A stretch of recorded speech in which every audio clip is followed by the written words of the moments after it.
That's our opening. We have an opening theme, Rich. My name is J.W. Colwell. This is Rich Drees, the very talented editor of Film Buff Online. I'm a co-host of a show called Loud and Nerdy. We're going to be joining the Indie Escape Network. I'm so excited. We're going to do a little show called Generation Movie. Just to give you an idea of who we are and what we're going to be doing. I made some like notes. I made some like cool little like stinger kind of things. Yeah, so this is what we're going to do. So we're going to do a deep dive on a movie classic from the summer of '82 right now. These are films celebrating their 40th year, and they deserve real focus. We're going to look at four key areas. Ready, Rich? Very, very important. Production, box office, critical thought, now and then and now, and legacy and franchise viability right now.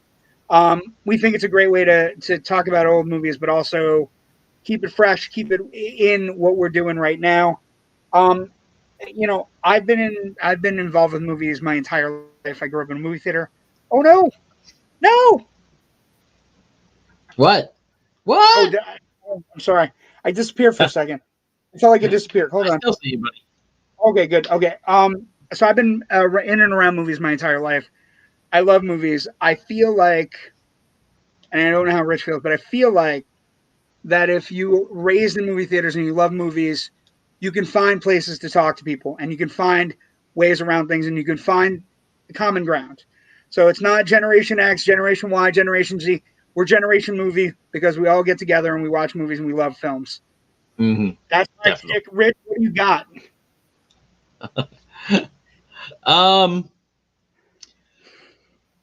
I don't. I wasn't ready for you to throw to me. I'm sorry, dude. Oh my goodness. Okay. Well, we do have a guest. We will come back to you because Rich is important. Okay. We do have a guest. I wanted the first thing out of the gate because it's our first show. I want to thank Ron Boyle for our opening theme. The name of the opening theme is something of an otherwise twisted vortex, which fits for Rich and I, to be honest. And my good friend from back home, I went to high school with, great guy, super movie fan, Jerry Kimura. I wanted to have you on the show because I wanted to thank you because I told you about this idea, and you and I have been talking about. You have a band called Slapjaw back in northeastern Pennsylvania. You do a lot of gigs.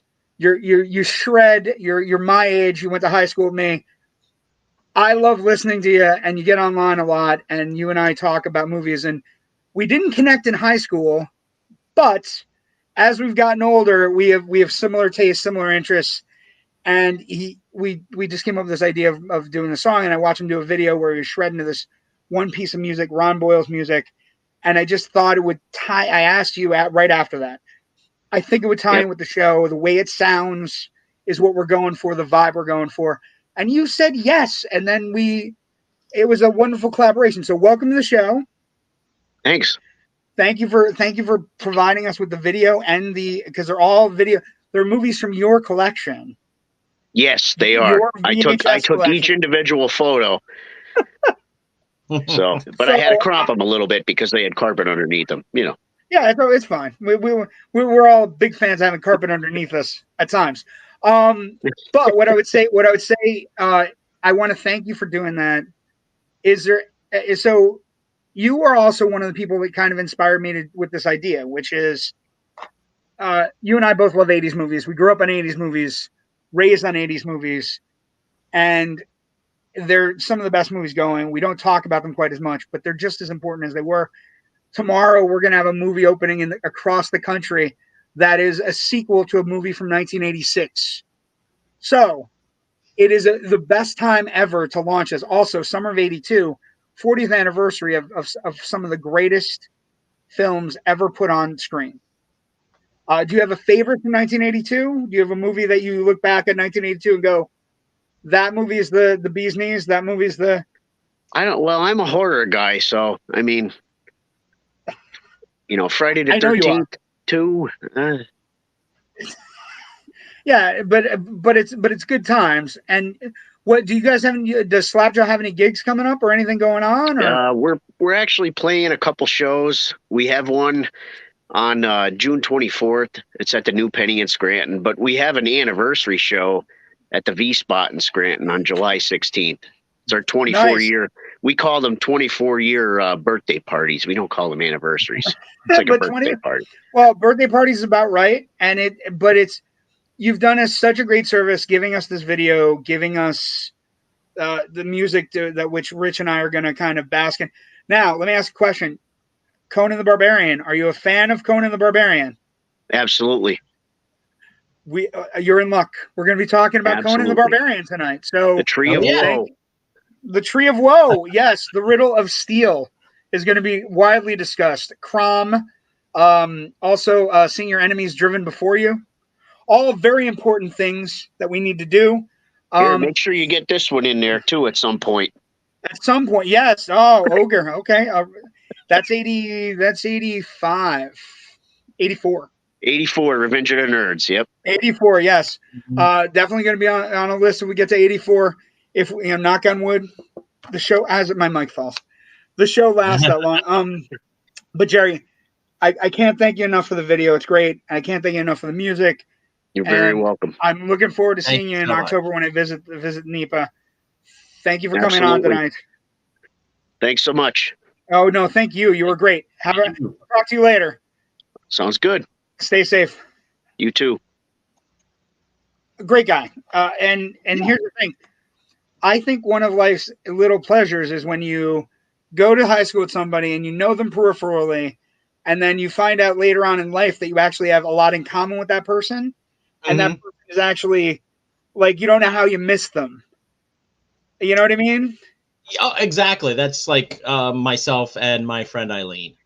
Yeah, you just don't know how you missed them in high school. Yeah. Like you're in different circles or whatever, but whatever circles you were in, you should have been together. So we are going to do a deep dive tonight on Conan the Barbarian. I put him up in the corner here. He's so cute. He's so cute with his big sword. Yeah, it's something. Don't do the Natasha stuff. That's a Natasha thing. What you just did. We're like pointing over.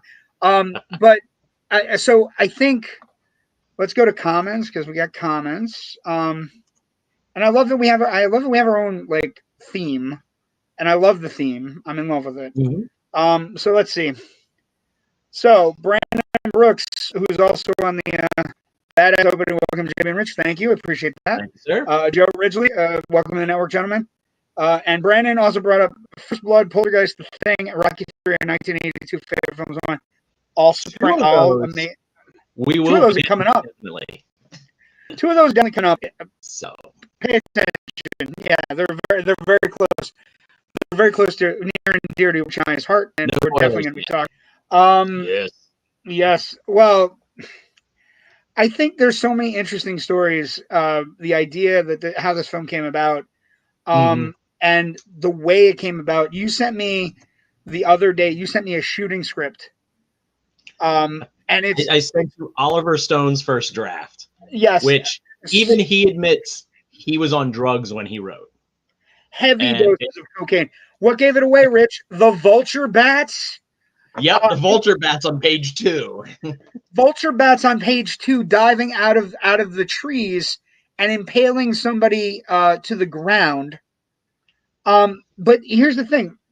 I think the most interesting thing about that draft. So you have, when they're making this movie, when they're setting forth to make this movie, they hire Oliver Stone. Oliver Stone is a well-known script doctor at the time before he became a major director. He was a script doctor, people that work stuff. And so they hire him to write the script. Well, from what I was reading, Stone actually was Roy Thomas, the comic book writer, who had worked on Marvel's Conan book for a while, back in around 77, 78, was working with another writer on a script.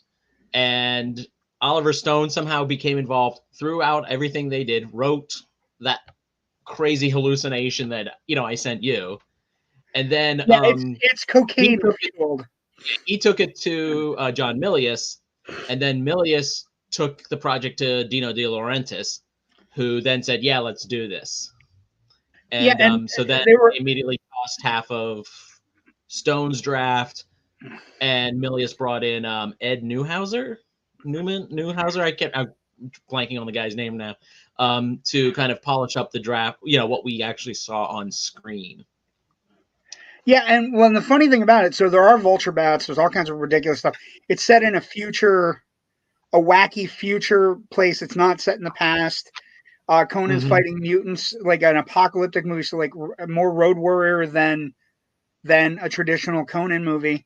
And the interesting thing is, there are chunks of the script, though. If you read it, Rich, there's a witch in a cave who offers fire. And it's a much bigger fight sequence than just Arnold rolling over after he has sex with her and chucking her in the fire and her zipping out. It's a much bigger sequence. She's more tied to the set thing. So, but it starts out with this crazy, ridiculous Oliver Stone script, and then the estimates on this script, a long script, $40 million to make in 1981, which that's a lot of money in 81, man, for a fantasy film that you look back and you go, wow, how? Like, so obviously that script's not going to get made. They finally come up with like John Milius comes on board. He's working with, I think he's also working with, but the person they really wanted though was Ridley Scott, right? Ridley Scott finishes up Alien. Oliver Stone shows Ridley Scott the script as well, and some of the other producers, and they try to get Ridley Scott. Ridley Scott says like hard pass, right? Yeah. And then yeah. I'm sorry, just a note on that $40 million figure to kind of place that in context. Raiders of the Lost Ark, which came out the year before, was made for $20 million. Right, and the eventual budget for Conan is going to be $20 million. And it all stems, like, it gets, like, you have interesting casting things. Like, if I said to you, Rich, Charles Bronson is going to be Conan. No, thank you. What happened? Why? Now, Stallone is also up for the role. They also have some rugby players that jump into the mix. They have all these different people, but what happened was at some point, Pumping Iron hit, right? And Pumping Iron is this documentary, Schwarzenegger going from Mr. Universe, Mr. Olympia, Mr. Universe, and it hits, and he jumps in, and he is the Francetta Conan. He looks like him, doesn't talk like him just yet, but he looks like him, and that's enough to get the ball rolling, right? Where they sign now. Schwarzenegger has had a lengthy career. We're going to talk about that as part of the legacy of this project. But the amount of money he's paid for Conan is a day on Terminator 2. Maybe a half a day on Terminator 2. He's paid $250,000 and put on retainer that basically says Universal says you can't do any other movies. You can't do any other sword and sorcery stuff. You're our guy. Right? And I think that's one of the more interesting things is that basically they put him on retainer and said you can't do any other movies. And in Schwarzenegger's head, he's talked about this. That was the only project in his head. He wasn't rushing to do other things. He had already worked on Hercules in New York. It had already failed. He was a laughingstock from that movie. Like, people didn't take him seriously.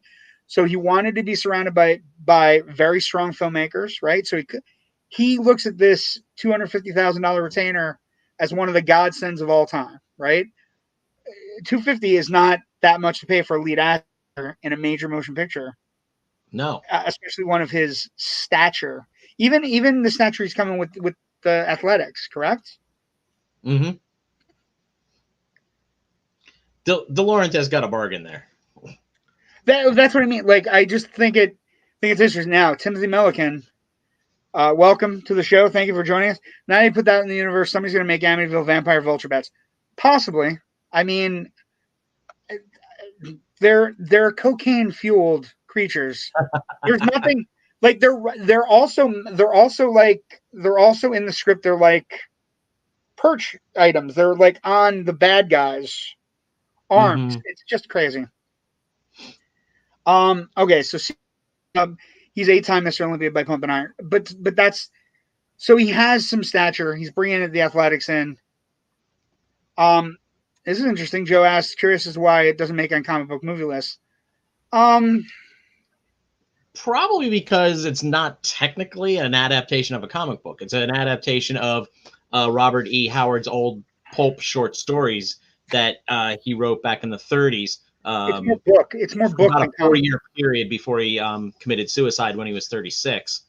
And it wasn't until the 60s when Lynn Carter and L. Sprague de Camp decided to, kind of get a push to collect these stories, get them republished, finish off some of the manuscripts that were half done at the time of Howard's death. And then they started writing new ones to create this giant canon of story.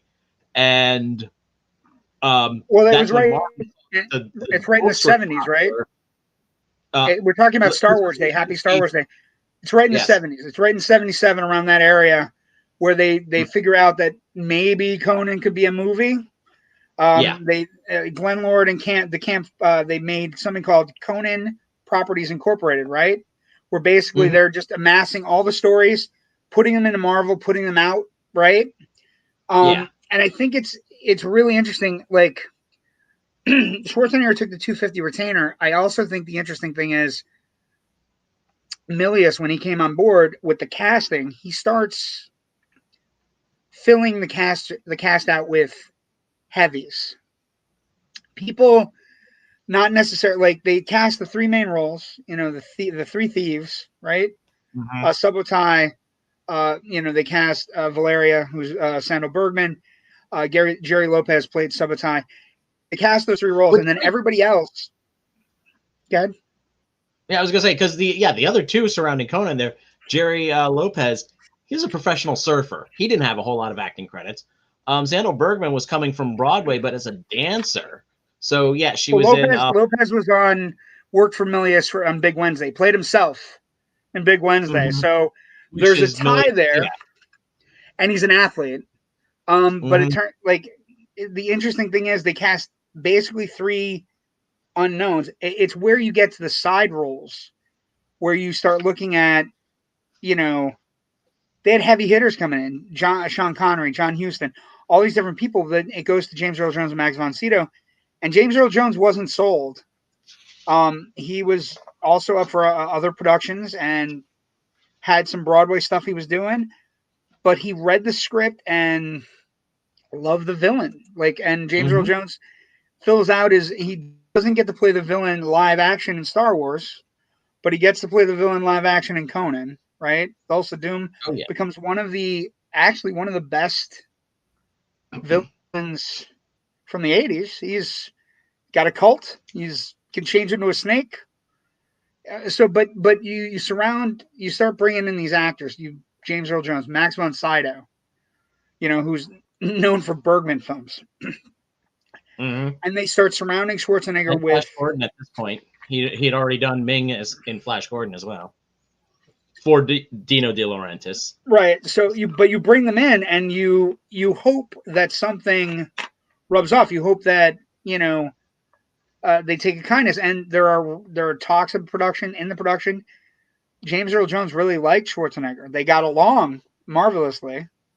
And he tried to help him. He's like, you can do better on some of these lines.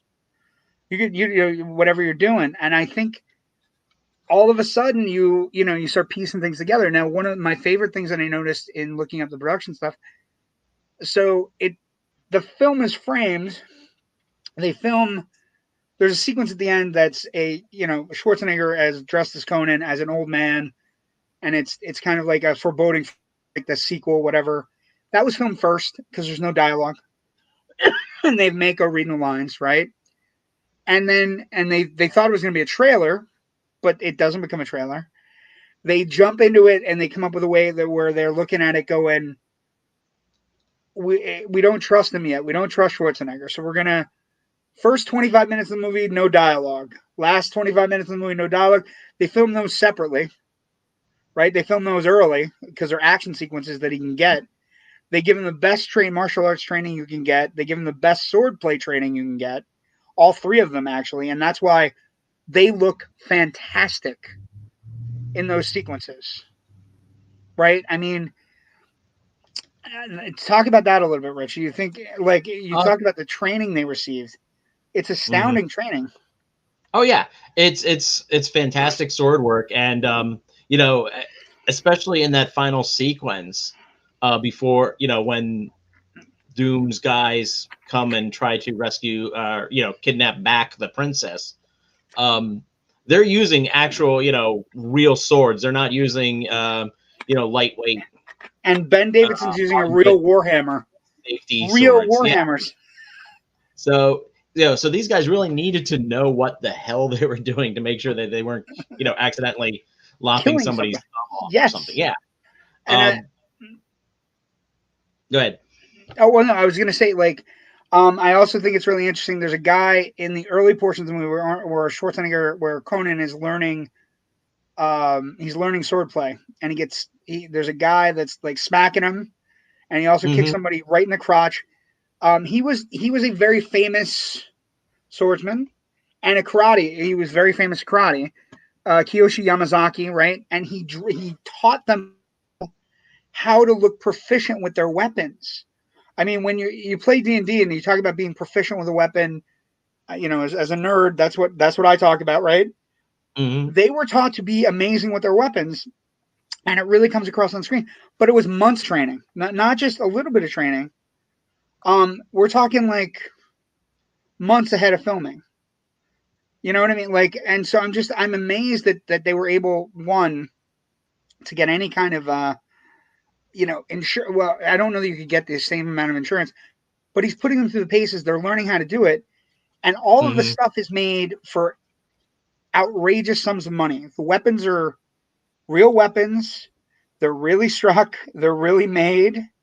So I think it's all on screen, and it becomes this $20 million movie, right? Where and it's just beautiful. It's beautiful to look at. Like, even now, it's stunningly shot in the deserts of Spain.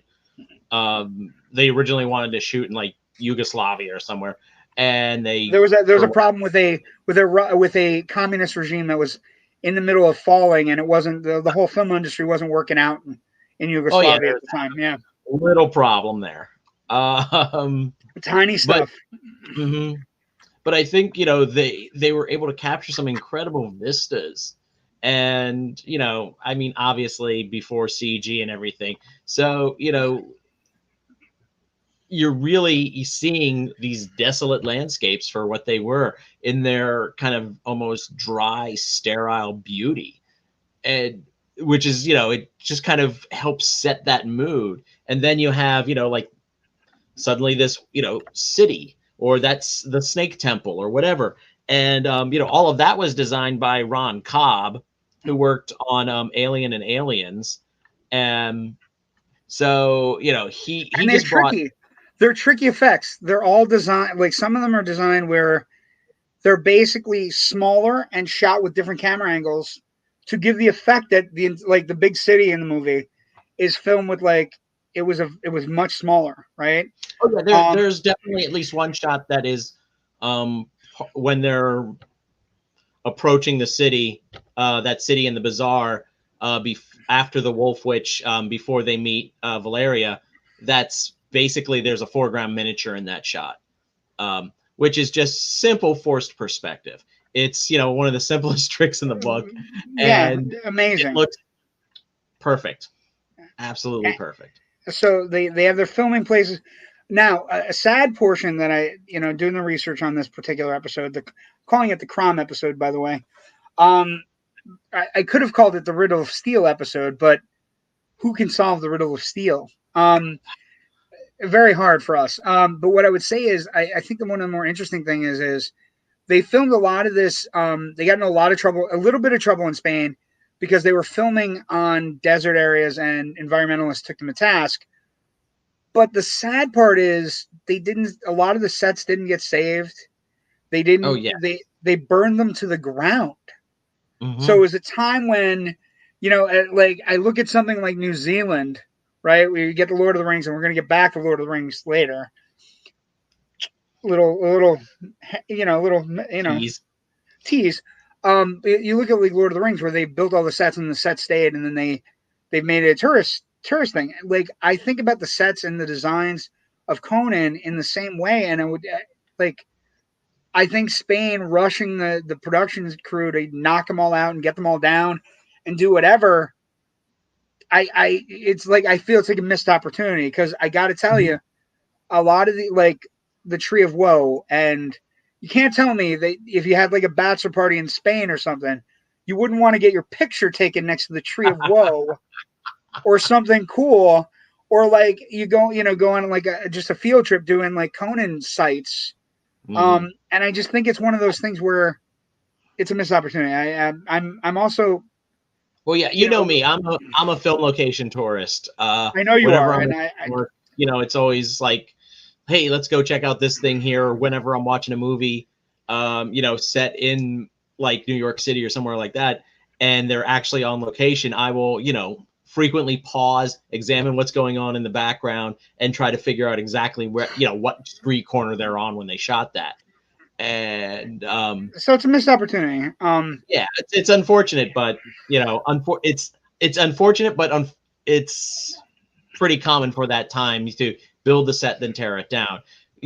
Getting something like the Popeye village in Malta still standing all these years later as a tourist attraction was the exception to the rule, unfortunately. Well, but it's interesting that a lot of those 80s sets didn't make it, and I think one of the major things when you rewatch Conan, and one of the lucked out things the production came across, I think, is Basil Polidoris not one of the shining stars of this movie, because the music is absolutely fantastic, astounding, and I don't like.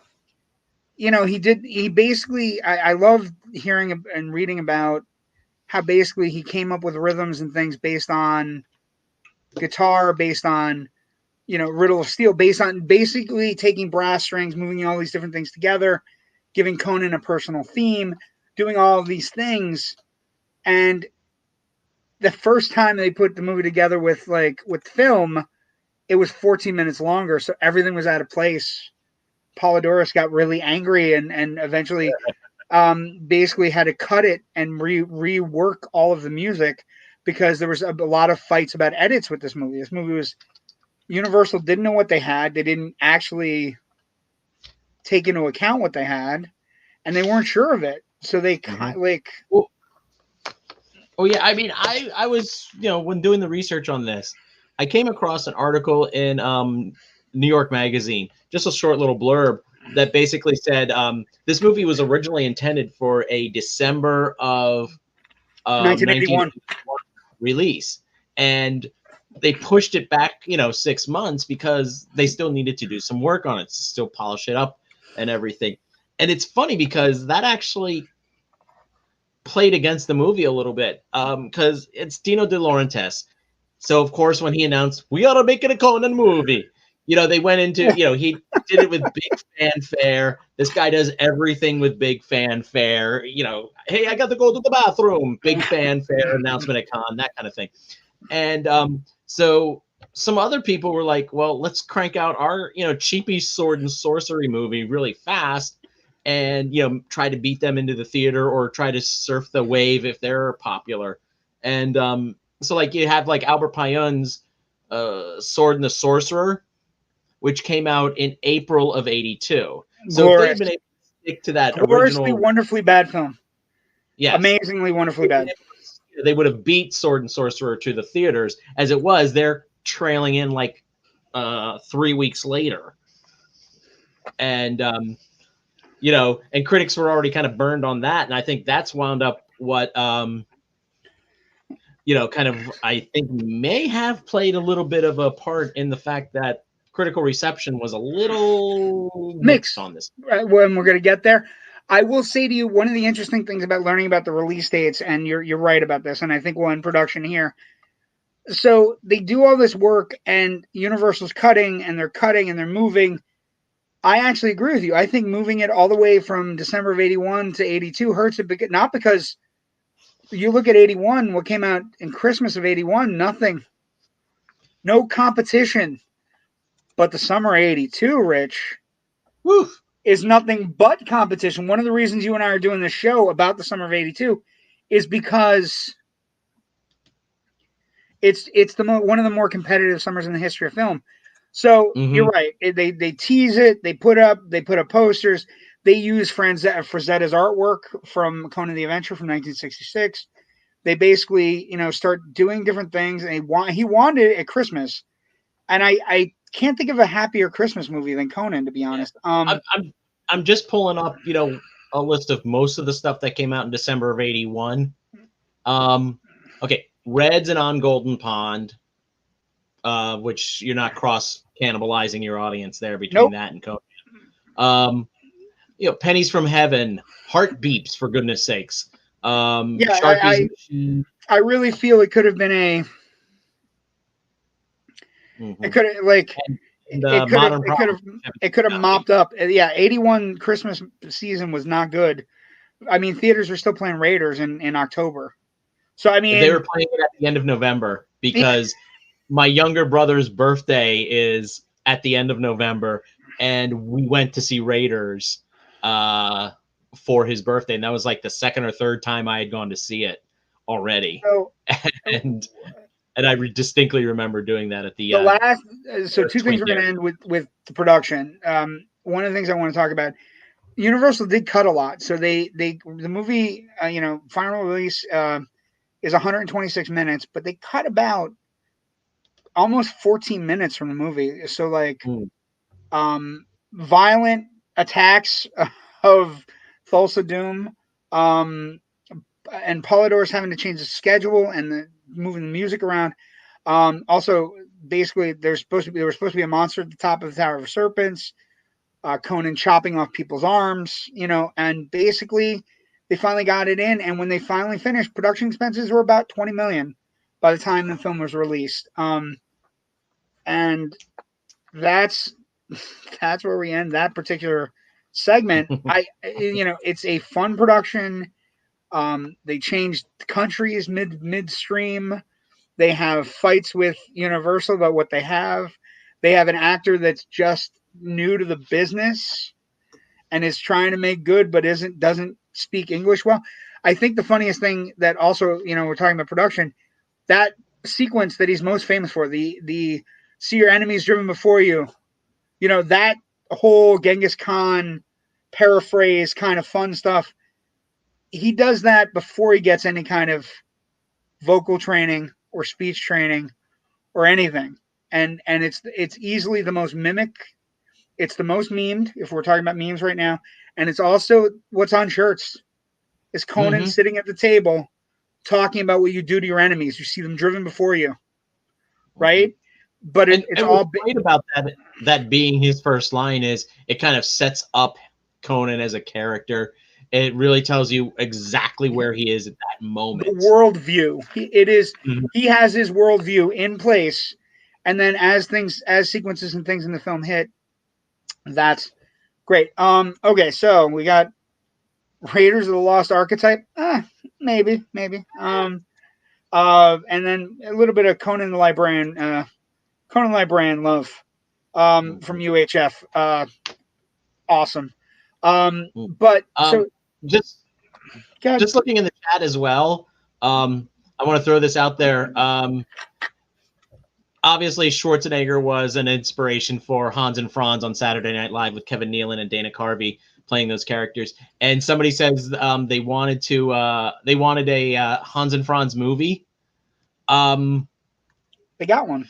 They were actually thinking about doing one at one point, but Dana Carvey recently said on the podcast he does with David Spade called Fly on the Wall, which if you're an SNL fan, I would recommend. That the one time they did a Hans and Franz sketch that wasn't in the gym, it died horribly. So that's when they knew, no, we can't take these guys out of the gym. Yeah, some SNL characters are not meant for whatever. No, I understand that. So they have a $20 million movie. They jump up. How does it do? Rich? Does pretty well. Does pretty damn well. Yeah. It's the second most popular movie of the month after Rocky III. And ultimately, number 11 at the box office for the year.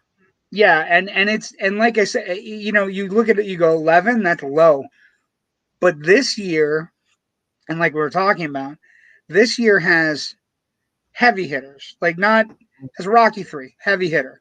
Poltergeist, heavy hitter. E.T., heaviest hitter. Exactly. That little guy's a heavy hitter. It has Star Trek 2.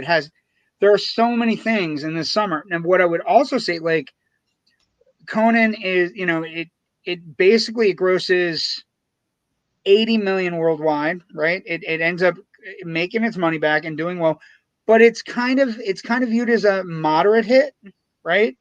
And this was at a time when Rentrack they only did first 8 weeks, and then after that point it was whatever. It had grossed roughly 38 million, right? And then basically the way they ran receipts and totals was different, and they also took into account how much the rentals gave to the theater owners at the time. So it was definitely a different way that they view box office grosses. To kind of put it into perspective, Conan was at 11. The 12th most popular film that year was 48 Hours, which did 75, almost 76 million. Number 10 was Das Boot, which did 85 million. And then number 9 was Star Trek Wrath of Khan, which did 95 million. And then Porky's, Poltergeist, Rocky, First Blood, Gandhi, Officer and a Gentleman at number 3, and number 2, Tootsie. And E.T. was number 1. Yeah. There's a hell of a gap but between those two. But think about it. 79 million is a lot of ticket sales. And I think, one of the interesting things you read about some of the stories, upon release, like they do sneak previews around the country. They do previews in 30 cities around the country. It becomes one of those movies, and basically the audience was very white, very male, very high school, very college. And not much of a shock there. Not a shock. And basically it does very well, and it does very well in May, even though it has like all kinds of like things going against it, where they're, whether or not he's going to be able to pull it off and different things. And it goes on to be released on video cassette, because at the time they released them reasonably quick, in October of 82, and it takes off. It does incredibly well on video cassette. They figure, like, the rough estimates that you can see online and find, it ends up doing about 300 million on video. So we're talking people finding Conan, maybe loving it when they saw it in the theater, but finding it and buying it and bringing it home to rewatch and rewatch and rewatch. And I think the interesting thing there is 300 million for a video cassette. That's a lot of cash. The life of a video cassette. And then it went to DVD in the year 2000 with a nice special edition, which is what I had pulled out off the shelf to watch this week. A lot of ticket sales, especially for the time. Gabe says, "Yeah, I agree." And the thing is, ticket sales and how things work. Average ticket price was $4 or $5 at the time too. Yeah, so it really impressive, and it kind of jumps in and does really well, but isn't the biggest hit. And the funny thing is that when you look back, the idea that they moved it from Christmas of 81, because nothing and nobody can fathom this, because we have movies opening every weekend of the year now. But in 81 and 82, February was January and February were ghost towns. Theaters played movies that opened in December through January and February. Like, not even Valentine's Day was a big movie going weekend. And especially like at the time, Martin Luther King holiday wasn't set in stone yet. So even that weekend, think about it, all gone. And so it would have had almost 3 or 4 months to just play and move about to different theaters and just play and do very well. And instead it comes out in May. Rocky comes out in May. Poltergeist and E.T. come out in June. Star Trek comes out in June. it gets crushed by everything else that's kind of dangling out there. So literally the week after this came out, Road Warrior, Annie, and Dead Men Don't Wear Plaid all hit. That's the week of the 21st, and then the following week was Rocky 3. Dead Men Don't Wear Plaid. That's a really interesting movie, Rich. I don't know. Yes, that's an interesting movie. I happen to like that movie very much. That could be a spoiler. But so it does very well, but it doesn't do as well as it could have done. But then it catches on and it becomes what it normally becomes. Now, that's where we tie our next thing in. Like, so these movies, you look at how they were produced, what went on behind the scenes. You looked at how things are released and how it does, right? How it's received by the public. And then we look at critical response then and now. And the funny thing is, a lot of these movies 40 years ago, they're perceived by critics one way, and then now, totally different landscape. Classic. At the time, though, critics were mixed at best, and some of them were downright dismissive. Like Richard Schickel, the lead critic at Time magazine. Guess how long his review was? It was 226 words. I have a quote from Richard Schickel that you bring up, and I'm gonna. It's the least favorite quote I have for Richard Schickel right now. Conan is sort of a psychopathic Star Wars, stupid and stupefying. Yep, that was the last line of his review. I also have the first line of his review, which is, when a movie begins with G. Gordon Liddy's favorite quotation from Nietzsche, the suspicion arises that somebody may be taking the entire enterprise a trifle too seriously. So, well, and that's an interesting critique. Mm-hmm. But the funny thing about that is, I would argue that fans of the movie, and you and I have talked about this, the seriousness is what sells us. Yeah. The seriousness is what you go, I want to be involved with Conan because it's taking shit so seriously that, and one of the rubs against, you talked about all these different movies. We're going to talk about a little bit in the legacy. The ripoffs. One of the problems with the ripoffs is they don't take themselves seriously at all. No, they're kitsch. They're camp and they're kitsch.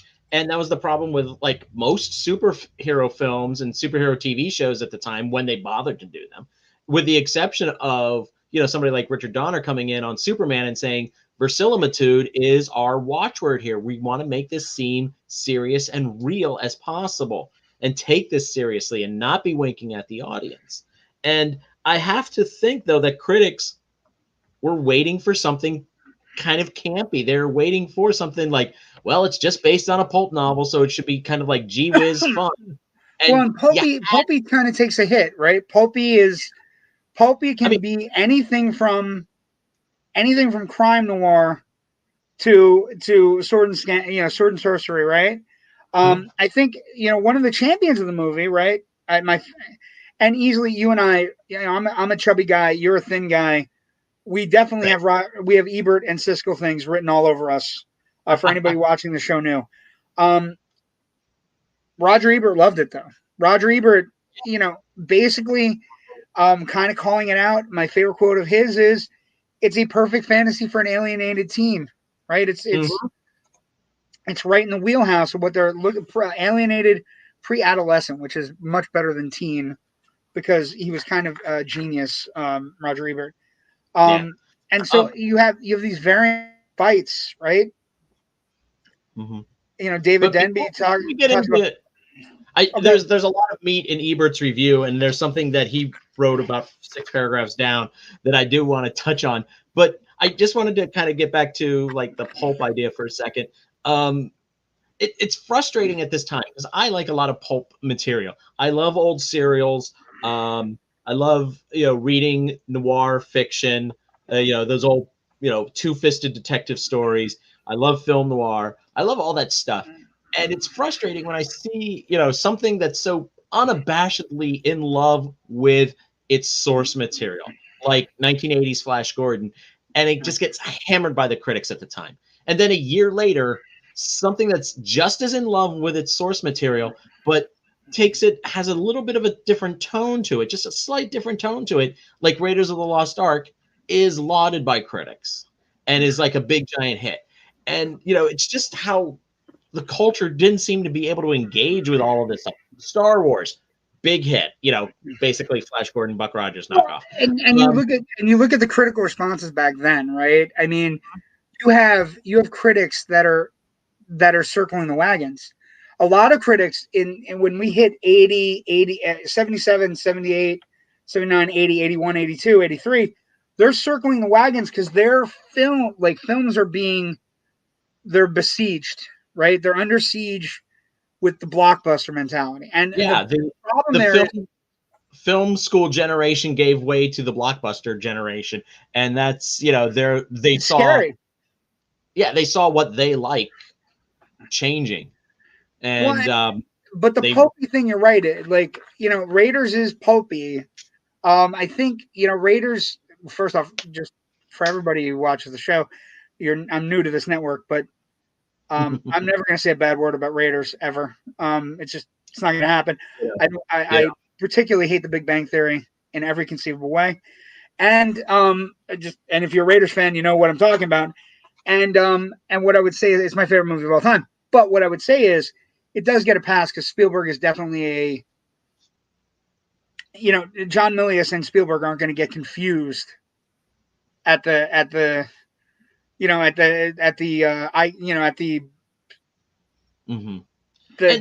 place. They're not going to get confused. Yeah. And even Vincent Canby at the New York Times, when he did his review of Conan, he brought in Raiders and Star Wars. He said at the center of it all is the Milius Oliver Stone screenplay that has no discernible point of view, unlike the screenplays for Star Wars and Raiders of the Lost Ark. And I will absolutely argue that point in a moment after we talk about Ebert's review and we kind of get into our own feelings and stuff about Conan, because I think there's absolutely a point of view and it's nihilistic as hell. But we'll get to that in a few minutes.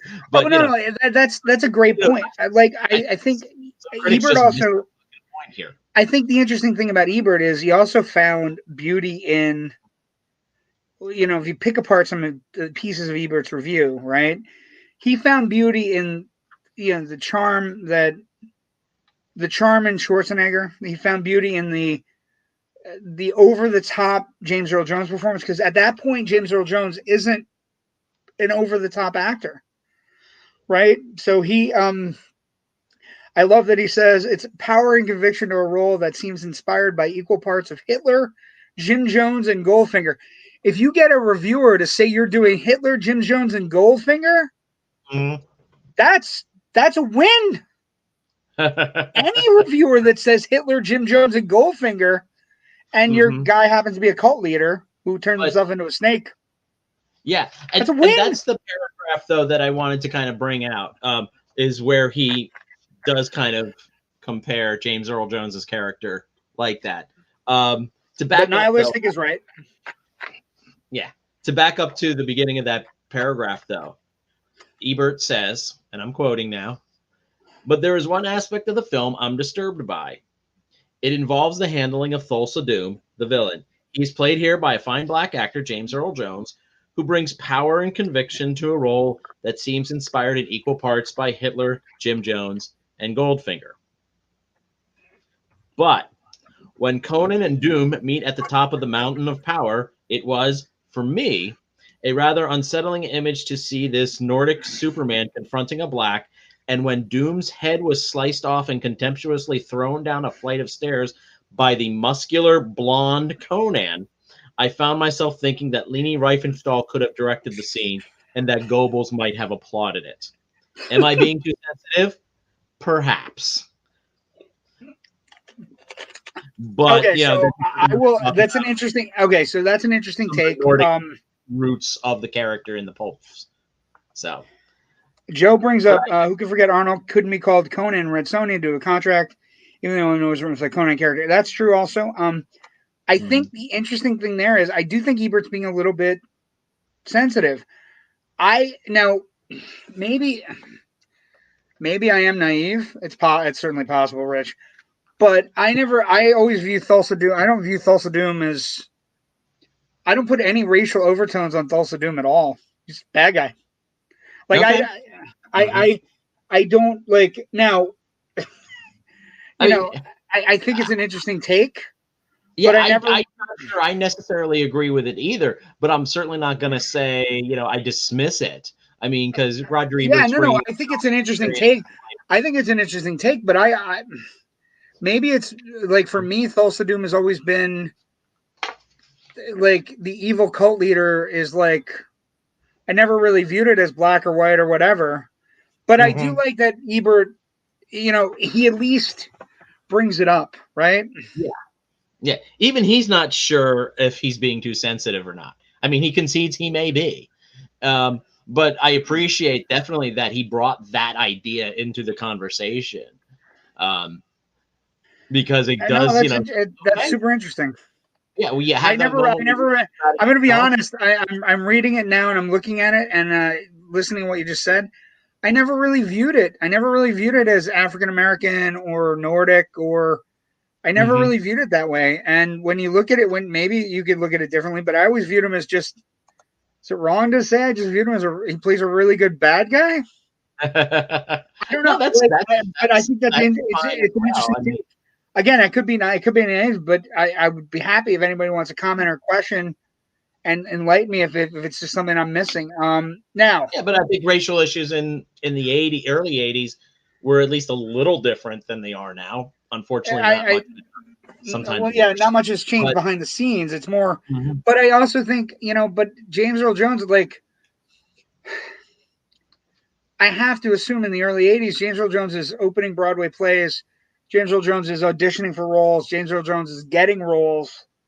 And like they cast him without batting an eye. I don't know. But interesting. And I don't think James Earl Jones would look back on it and go, So how is it viewed now, right?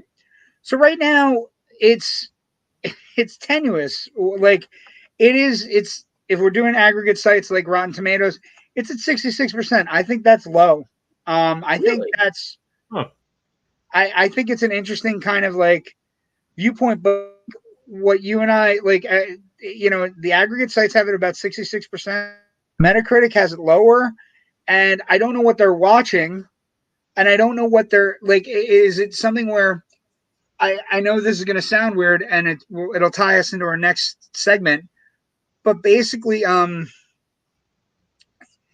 is it part and parcel because they made a terrible sequel, and they made Red Sonja, which weren't good movies? Like, so they never came back to this Conan character. They never came back to the level of filmmaking for this Conan. You know what I mean? Like, and famously, Cole the Conqueror was also originally a Conan script that then they were like, well, we can't do it as Conan, so we'll change, and use a lesser known Robert E. Howard character.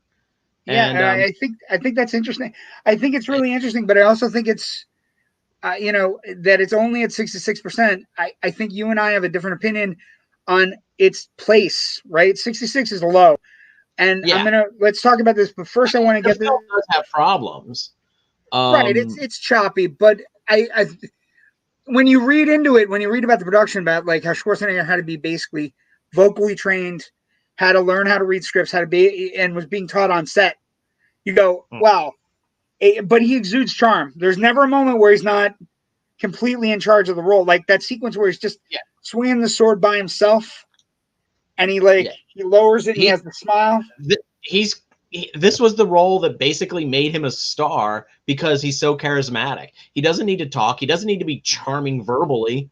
He's magnetic. He can punch camels and do whatever he wants. Before we go to the last segment, I do want to get this out there. I do want to get this in.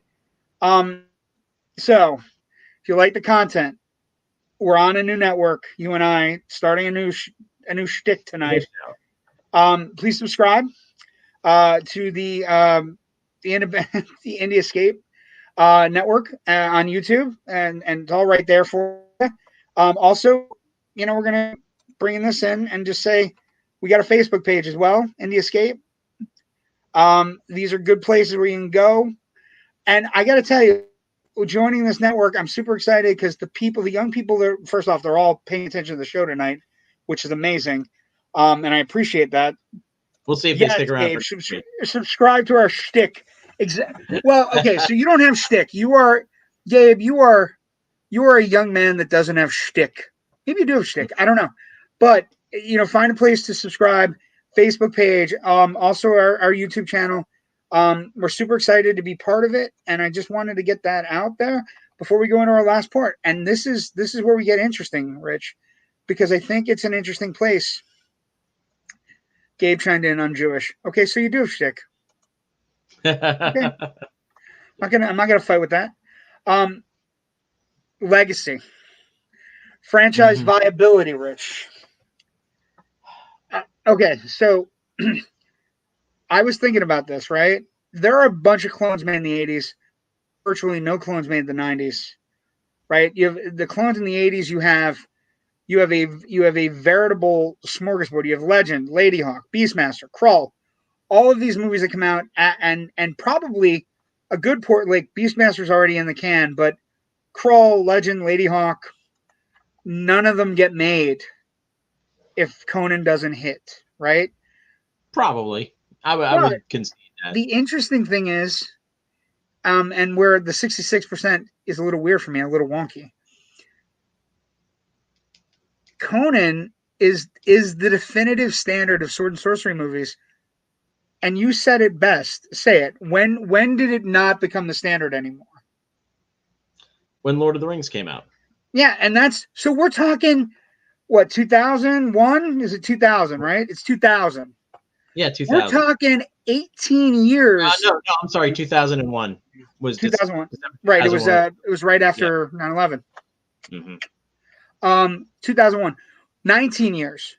We're talking 19 years, Rich, where nobody hits a sword and sorcery flick out of the park until Peter Jackson. And that's because I don't think, like we said before, I don't think people took, the genre seriously. They were just like, it doesn't need to make sense. It's, stupid sword and sorcery stuff. Now, the movies I mentioned, there are good movies there. Krull is a great movie.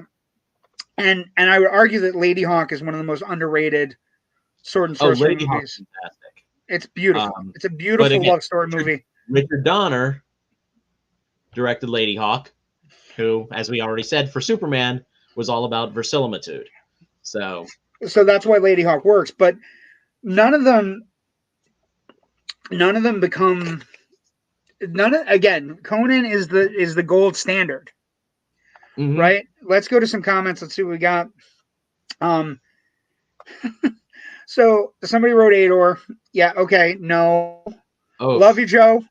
But but they're not gold standard movies. Like Conan Conan does there was a attempt to adapt the Gore novels as well, and that just wound up being fodder for Mystery was terrible. Brandon with a very nice comment. I dig this, fellas. Entertaining conversations right in my alley. They have you on the network. Cheers to you, Brandon.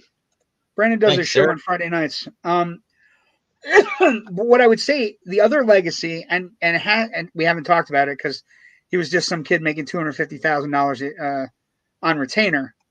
The other major legacy is it is a launching point. It is a point by which he defines himself and becomes a superstar overnight. Goes from being made fun of to opening his own movies, right? We get Commando, we get Raw Deal, and then in '87 we get Predator, which is also one of the gold standard movies for sci-fi adventure, for sci-fi action films, right? And then he branches out. He does Kindergarten Cop, he does Junior, he does Twins. He becomes a superstar. Oh, I forgot a little movie. It slipped my mind, Rich. This little movie he does in '84 called Terminator, where he takes the role from O.J. Simpson in a weird kind of, dodge that bullet. A little too close to home, perhaps. But he takes those roles. He plays a villain. He does other things. He starts comedy, and he becomes I would argue, a bigger icon in the 80s than Stallone and everybody else. Am I wrong about this? I'm a No, Schwarzenegger guy. I've been a Schwarzenegger guy since day one in 1982. I'd say a lot of like 80s action heroes, through a majority of the 80s. By the early 90s, they were all petered out, with the exception of Schwarzenegger. Stallone, kind of was moving along there, but certainly not, at the levels. Not branching out into comedies. These are terrible. There's not a single. There's not. Oh, Oscar. How about Stop or My Mom Will Shoot? Yeah. Rhinestone. These are not good movies, and these are movies where Schwarzenegger teams up with Ivan Reitman twice. Schwarzenegger does Kindergarten Cop. He does all these movies where they're all solid movies, and basically we jump in, and he becomes a legend. You know what I mean? So I'm. So Brandon brings up something. How could I miss Jingle All the Way? JW laugh out loud. I'm sorry. I didn't mean to do that. I didn't mean to block out Jingle All the Way. And it's just one of those things where, Joe's right. Conan the Destroyer not so good. Sure, over the top. Yeah. So the problem with Conan the Destroyer is, when they're making, the first Conan movie, every choice they make was the exact right choice to make. When they did Conan the Destroyer, every choice they made was the exact wrong choice to make. Right, and so we talked about this. You and I were talking about this in our production meeting. Conan the Barbarian, they give him Max von Sydow, they give him James Earl Jones, they give him Sandal Bergman, who's fantastic, won a Golden Globe for young star, does all these things, and basically what happens is, for Conan the Destroyer, they give him Grace Jones and Wilt Chamberlain, who look great against him, but they can't act. No, and they can't carry the movie. No offense to early Arnold Schwarzenegger's career, but when you're really putting like two other people next to him and basically forcing him to be the one to carry the load, instead of James Earl Jones, right? So Brandon, I'm going to call you out. Brandon says Total Recall is one of my favorites. Back for Arnie. Awesome. Richard Dawson is villain, except he's not the villain in Total Recall. Richard Dawson is the villain in The Running Man, another great 80s action film that has that all of a sudden looks perilously close to where we're headed. Running Man, Brandon, Running Man. Total Recall villain was a wonderful Ronnie Cox and Michael Ironside. So, so it's one of those things where you're looking up and he finds a way to launch himself, and he becomes a major star. We got weird stuff going on. Okay, so but it is one of those things. Yeah, Brandon's like Running Man, flub, absolutely. But it is one of those things that is one part of the legacy of this movie that you can't overlook. Schwarzenegger taking control of his own destiny and making himself into a superstar. Now, franchise viability is where we run into a little bit of a problem, Rich. One of the things that has numerously come up over time is a King Conan movie, a King Conan concept where he plays an older person and he's trying to, he's basically been the king. And it comes up a lot, right? Yeah, Milius has talked about wanting to do a trilogy. Yeah, had originally wanting to do a trilogy. The thing at the end with Mako's voiceover saying, I'm the one who is, can tell the chronicler. Yes, the chronicler. That sets all that up. Even on the commentary track between Schwarzenegger and Milius, on the DVD release of Conan the Barbarian that came out in 2000. You know, they're like, yeah, we should really do that last one.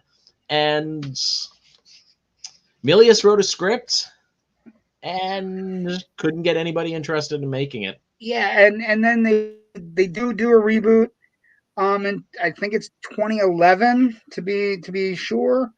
It's got Jason Momoa. Yeah. It's 2011. And they do yeah, and it's so he may be the right guy, right? I mean, he may be the right person, but the script is off, and it's not the verisimilitude that you were talking about, right? It's not up to snuff. It's got wonky things going on, and it certainly doesn't live up to the potential that Momoa, and perhaps it might have been, and dare I say this, maybe too early for Momoa, right, to get that role. Like, I think Momoa now might be more feasible. Like, you know what I mean? Like, he's grown into himself where he could bring the level. Like, at the time he was only coming out of Game of Thrones, and so it's one of those things where I don't know that the franchise has viability going further. But Gabe brings up Predator. Yeah, Predator is astounding. And then Joe brings up Conan Adventures underrated animated series, in my opinion. Granted, he wasn't involved. Yeah, sure. I mean, there are offshoot stuff with Conan. And Brandon writes, I forgot Momoa was Conan, The Rock was Hercules at that time too, right? Yeah, The Rock did a Hercules movie that's also, again, a little bit too early, right? A little bit too early in there. And the Hercules script is terrible. The Rock Hercules script is absolutely abysmal. It doesn't focus on anything that would make him. It's like a darker tone, right? But that's the legacy we have. We have movies, we have other movies that came out before, like sword and sorcery epics have kind of gone their way. They have made it onto television, like Game of Thrones has been wildly successful. We had Hercules and Xena in the 90s. Right, but they're more tongue in cheek. Nothing takes itself quite like Conan, and I love every bit about it. I love that it takes itself so goddamn seriously. We need more filmmakers taking things, source material seriously, right? Yeah. Understand that it's an actual world that these characters inhabit and treat it as such, like you would treat an 18th century set, kitchen sink drama, or a 19th century, comedy of manners story in England or something like that. And that's, that's why I said this, kind of feels like it either doesn't, maybe not intentionally on Peter Jackson's part, but there's a through line from Conan the Barbarian directly to Jackson's Lord of the Rings films, because, they both, obviously, they have the fantasy elements and stuff like that, but it just feels like there's very much an actual world there. And if we're going to see, and not just that, but they wear their love of the material on their sleeve. Mm-hmm. Right? We love, Peter Jackson. I love this material. Milius and Schwarzenegger, everybody involved in this loves the material. And you can just tell there's love there, and it's a good thing. It's a good thing, Rich.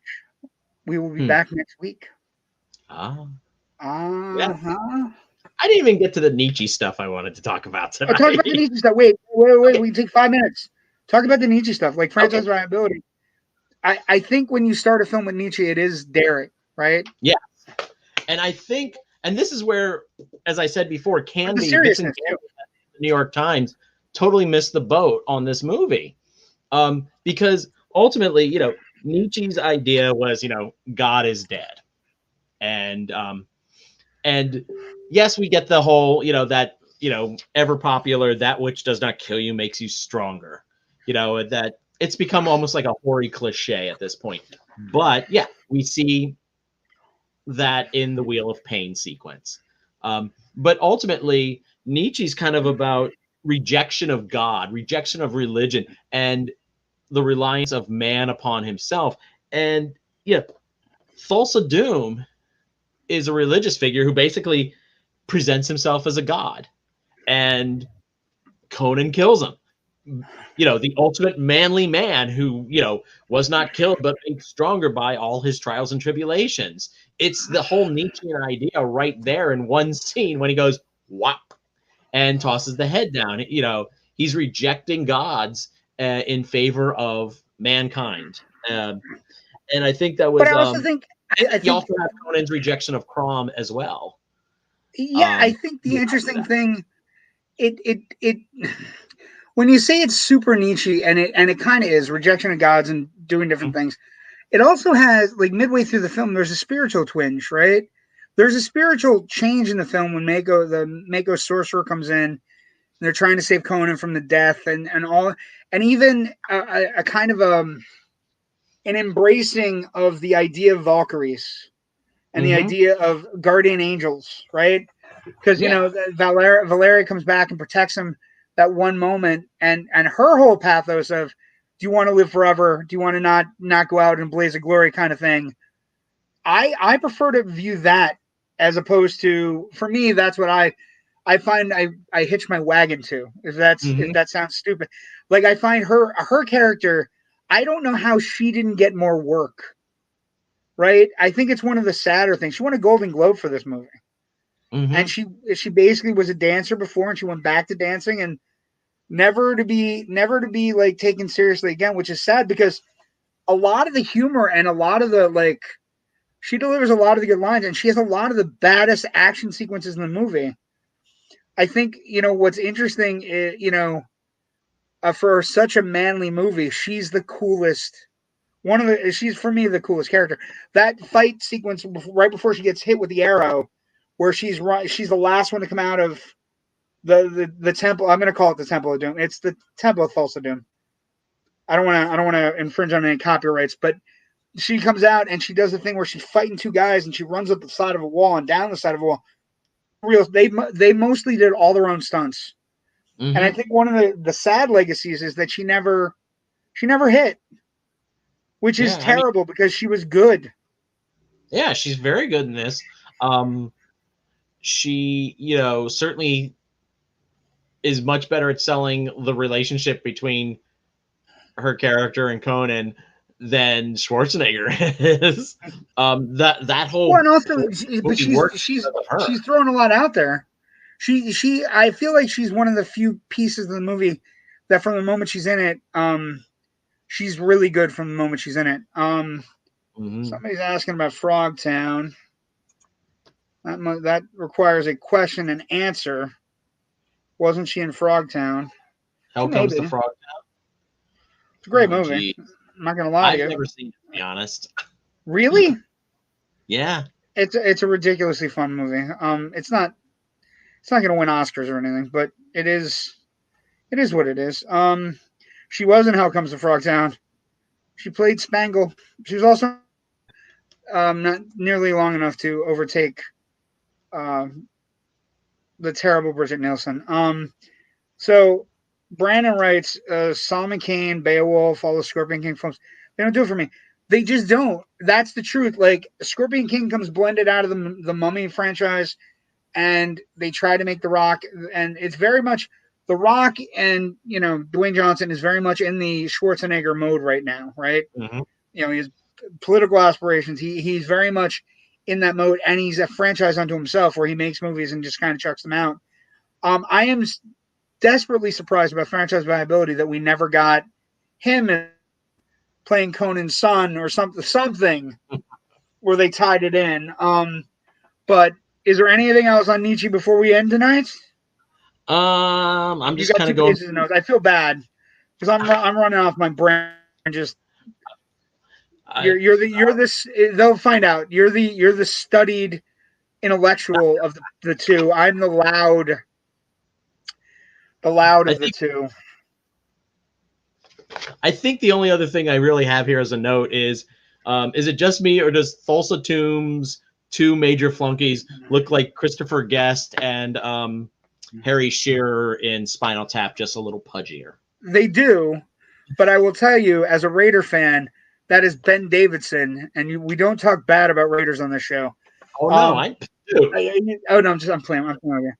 But Ben Davidson. So I'm always on the lookout for Raiders in film. This isn't the most famous Raider on film. We'll talk about that soon. But yeah, they do that sequence where they take off the helmets is also very clunky. Like right at the beginning, they take off their helmets and they look kind of like goofy, like and they play with the sword. And like the one's like showing, like the little one is showing the bigger one, like, look, it's a sword.